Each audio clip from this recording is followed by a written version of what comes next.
sa pagpaminaw sa pulong sa Ginoo. No? Ako sa amin yung inyong mga dalungan. Kung pwede ba na maminaw ta sa pulong sa Ginoo.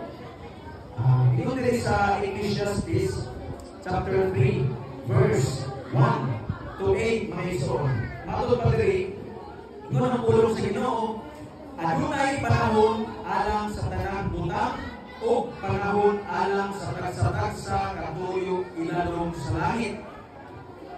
Panahon sa pagkatawo o panahon sa pagkamatay. Panahon sa pagtanong o panahon sa pag-ibot ni Antong natanong na. Panahon sa pagpatay o panahon sa pag-ayo. Panahon sa paglumpag o panahon sa pagtukod. Panahon sa paghilak o panahon sa pagkatawa.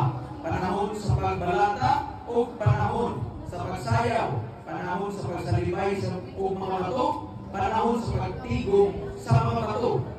Panahon sa paggagos o panahon sa pagpugong gikan sa panagagos.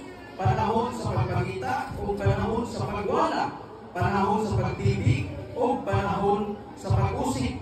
Panahon sa pag-isik o panahon sa pagtahi. Panahon sa paghilom o panahon sa pagsulti. Panahon sa paghigugma o panahon sa pagdulot. Panahon alang sa gubat o panahon alang sa pakigdahit. Atong ginawa nga itong mga ulong Ginoo, nagapot sa pulong sa Ginoo. Nagkamala ng Diyos, Lord, salamat sa mga pulong Ginoo.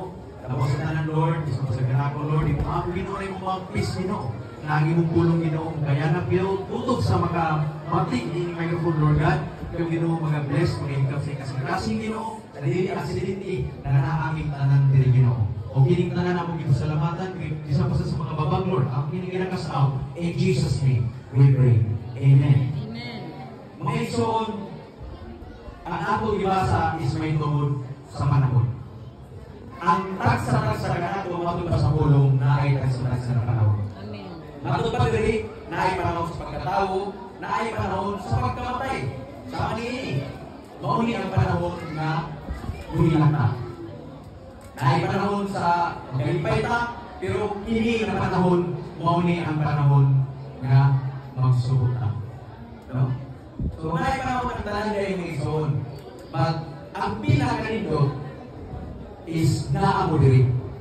Kaya mauli ni ang panahon nga makapaminaw mo sa pulong sa Ginoo.